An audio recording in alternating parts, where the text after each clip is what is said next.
Okay, we're going to start with the nation. Eid Kabir, our challenges surmountable, Tinubu assures. Single-digit interest loan coming for MSMEs. Naval rating beaten to death. Woman sells neighbor's child for 1.7 million naira. World Bank projects 2 trillion naira saving for federal government in 6 months from subsidy removal. Vehicle owners to pay 1,000 naira yearly for proof of ownership. Yeah. EU observers report on results transmission on fair, says INEC. 9 Firearms aides among 21 commissioners designates. Okay, which story are we starting with? I could do the human interest stories in the nation. So operatives of the Lagos Police Command have arrested a woman, Deborah Oloriyomi, and 4 others over the theft and sale of a 3-year-old girl to different buyers. So according to Oloriyomi, she said she used to be a neighbor and acquaintance of the toddler's mother and allegedly abducted the girl June 9th from their residence at Ilupeju area of Lagos and sold her to a buyer, Glory Isaac, 25, for 400,000 at Onipan Bus Stop. Isaac later resold the child to a couple in Mowe, Ogun State, Ezekiel Olajide, 45, and Ayaba Victoria at 700,000 naira, and in turn sold the girl to one Arewa Babatunde, who's 47 years old, a resident of Ile-Ife, Osun State. And when they started having the investigation, they said Babatunde still sold the helpless girl to Jekami Idowu, 61-year-old, at Agbado, Ogun State for 1.7 million. It was at that point that the little girl was recovered after her mother had, made a complaint. So they sold to this last man in Ogun State, and he enrolled the child to make her, they had to shave off her hair to make her unrecognizable in a school, Folari Street, Itoki, Agbado, Ogun State. That was where he was picked up. So they have reunited the child to the parents, and investigations are ongoing. They have picked up all the people who had bought at different points, and they are going to be prosecuting them. So in his Eid al-Kabir message, President Bola Ahmed Tinubu has said that he urged Nigerians not to be demoralized, but to face the future with confidence and hope. He said at the moment our country is going through some challenges, especially with our struggling economy. While I acknowledge all of these, I want to assure you that they are not insurmountable. I'm working day and night with my team, fleshing out solutions. We have started with the decisions taken so far, and we shall remove all impediments to growth. So he was just admonishing everybody to embrace the present challenges, and that we must face the future with vigor and renewed hope, with the confidence that our tomorrow shall be better. Let's take another human interest story. So the rain has destroyed a large 2 different chunks of Benin-Akure Highway, and the continuous rain has caused, they said, in just one day, 5 trucks fell at different failed portions of the road. So the road has failed. A journey that should take less than 45 minutes is taking 5 hours because of gridlock caused by road failure. This area of Benin-Akure Road is called the Molegbe Ifon axis, also the Iswa Kaba Highway end of the Oshe local government area of Ondo State.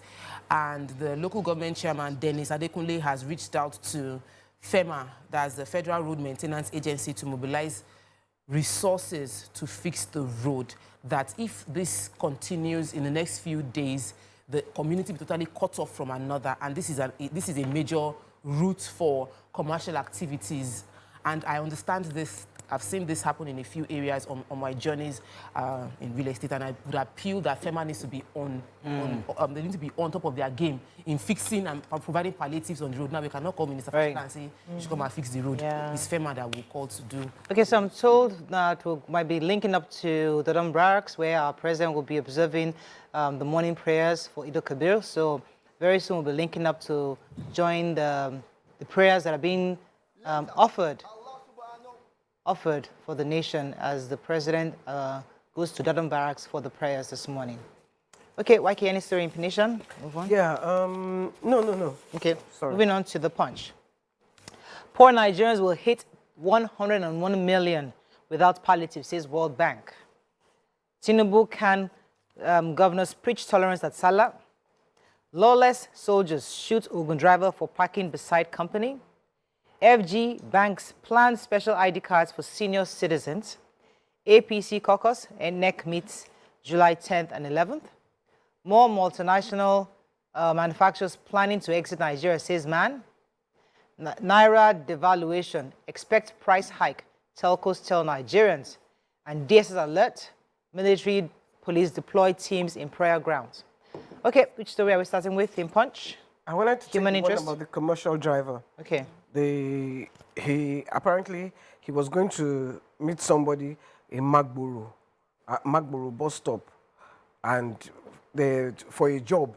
So he parked in front of this the company, Oriental Transport Company. When the two soldiers approached him and asked him what he was doing there, he said, "Oh, he was waiting for somebody." The next thing, they demanded the keys to his vehicle and he told him to sit in the gutter. This is not before, they beat him as well. Then they told him to sit in the gutter. Then they took their guns and then they shot at the tires of his vehicle and his windscreen. So in his fear, they're shooting, he now took off. They shot him in the back. And he fell into the gutter. I think everyone was too scared to come around, but someone now, I think maybe after the soldiers left, someone now came and took him to the hospital. The Punch correspondent was at the hospital to see him and said that In bad shape. I interviewed him and he said, I told them what happened. Meanwhile, the police and everyone are saying they will look for the soldiers. They will investigate to find out what happened. Soldiers are supposed to be in the barracks. This is not supposed to happen. Yeah. Yeah. There can be no, even if you're a thief, you deserve to go to court before they shoot you. Yeah. One day to be able to defend yourself. Okay, and in this Punch, I Yeah, was going to we have a story here saying that more international manufacturing companies may leave Nigeria and site their factories in other countries if the power distribution implements the planned hike in tariff payable by the customers from July 1st. Though I had taken a story yesterday where NEC said, they are waiting for, the DISCO said they are waiting for an authorization from NEC. They've not been given that go-ahead to increase that. But they are saying that some international manufacturing firms had already exited the country as a result of the power crisis we've been having, and also with the unpredictability of the country's foreign exchange rates. So most of them are relocating to other places where they believe they can do their businesses profitably.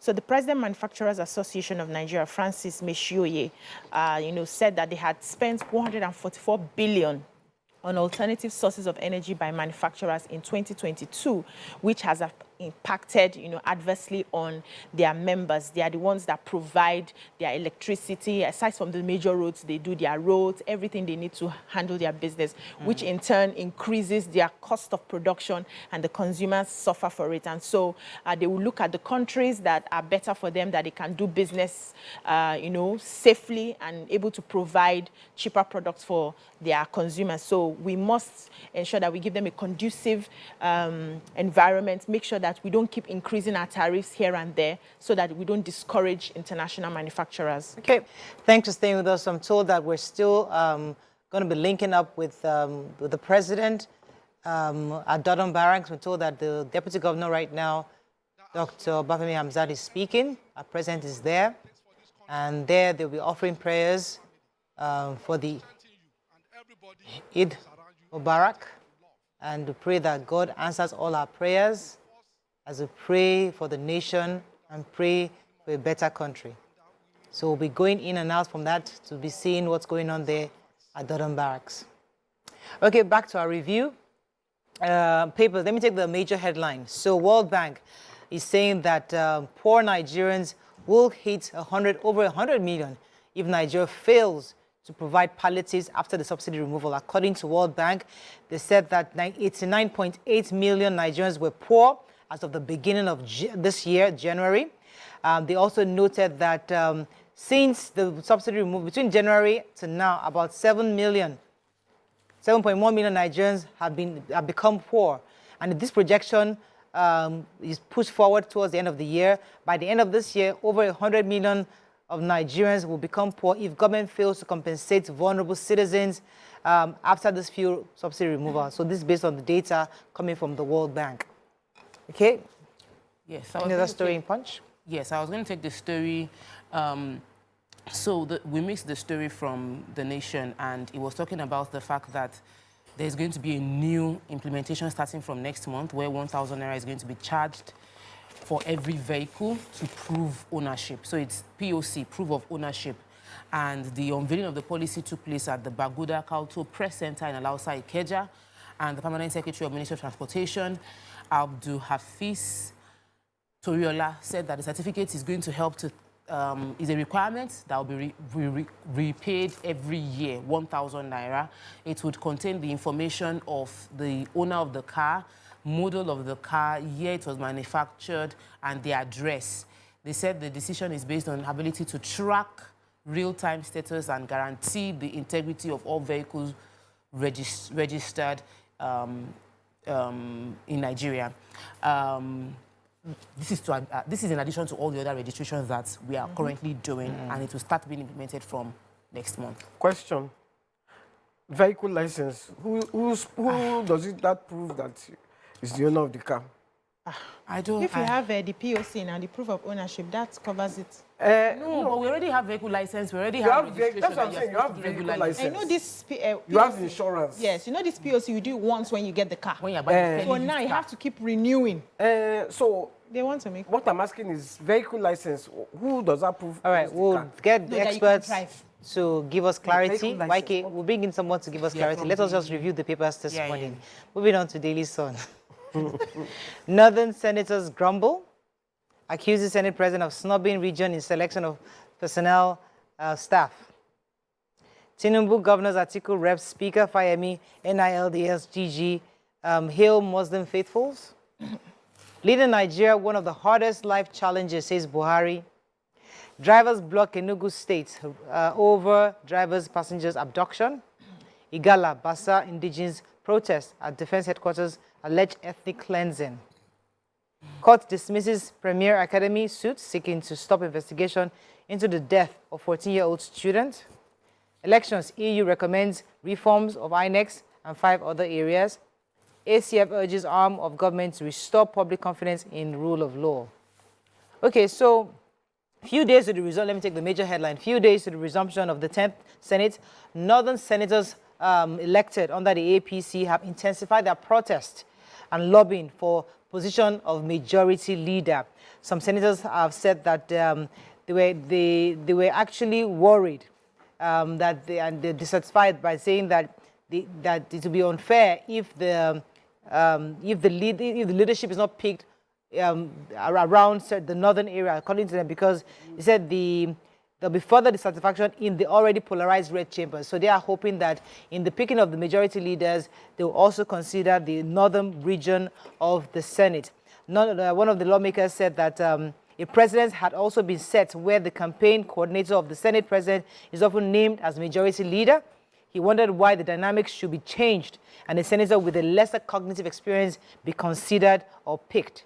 So I guess lobbying is ongoing at the Senate as it begins to resume in the next few days.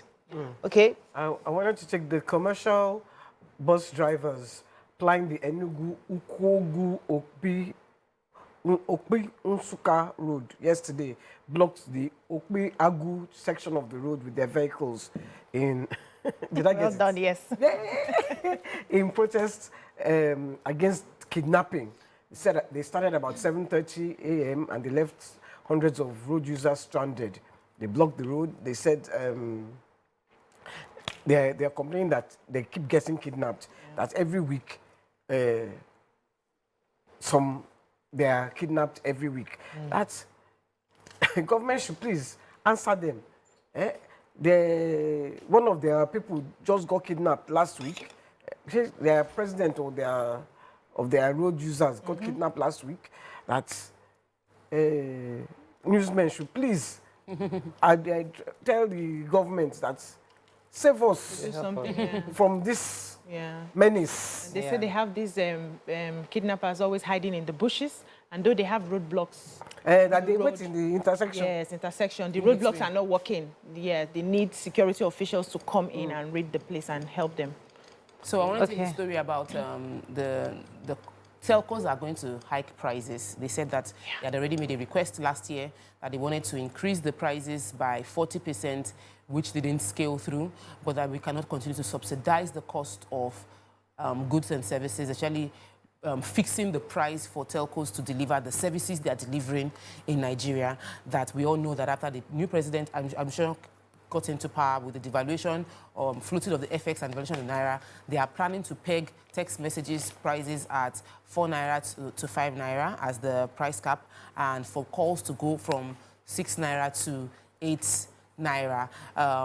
Experts that wanted to remain anonymous said that the telco sector, they've been holding on to the prices and dealing with the cost increase based on the fact that it's a volume-based business. But there are many things that their business needs a lot of consistent upgrading within the tech space, and they need to keep investing in the business, and that will cost money, and that they need to, that they cannot continue with this pricing structure. They need to increase price hike, and subscribers should be expectant. Yeah.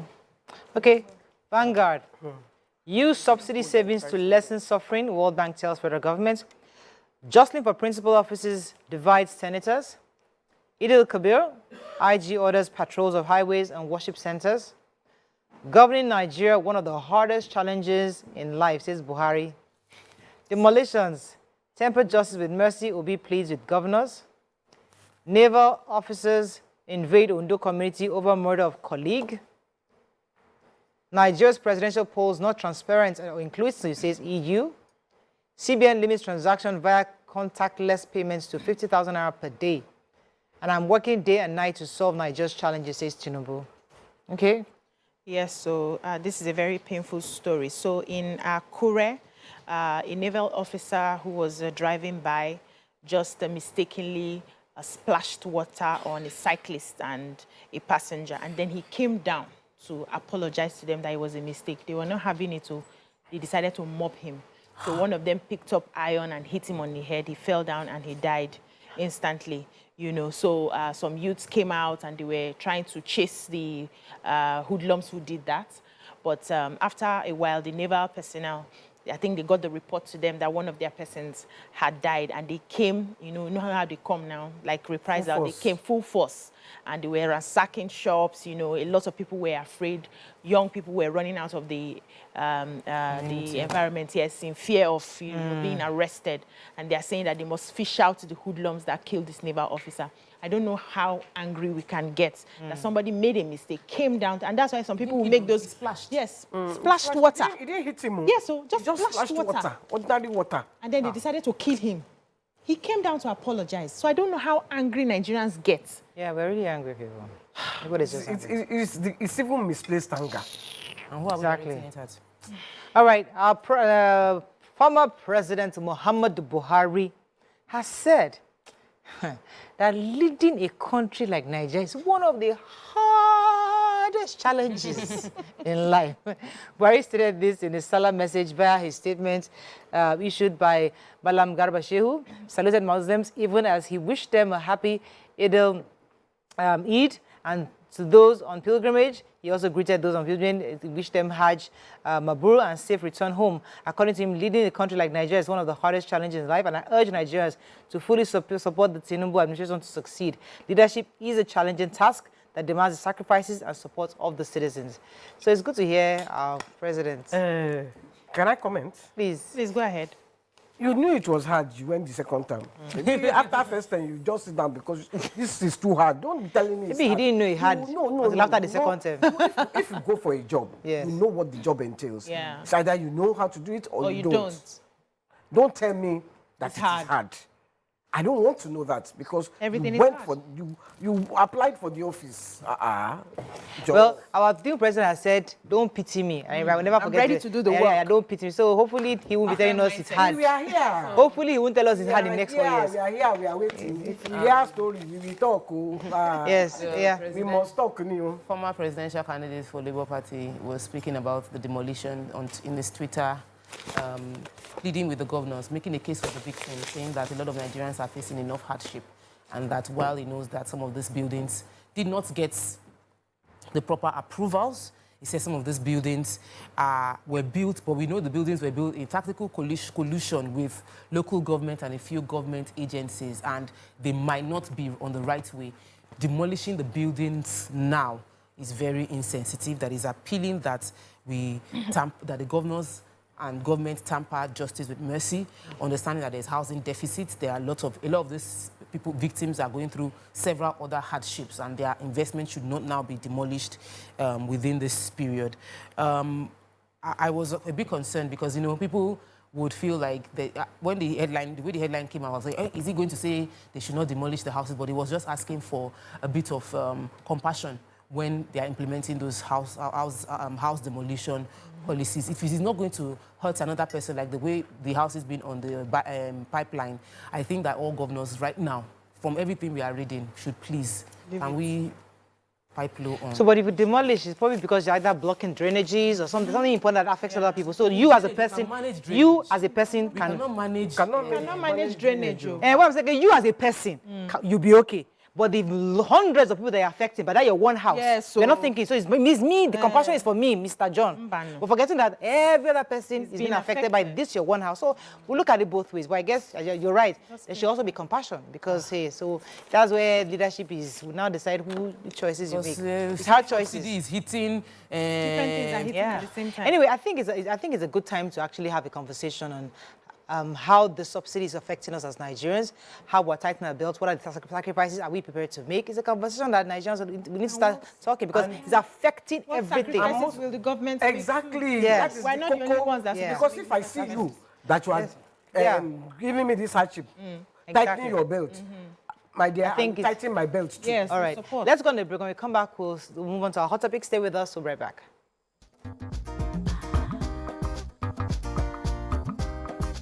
Stay tuned. Your View will be right back.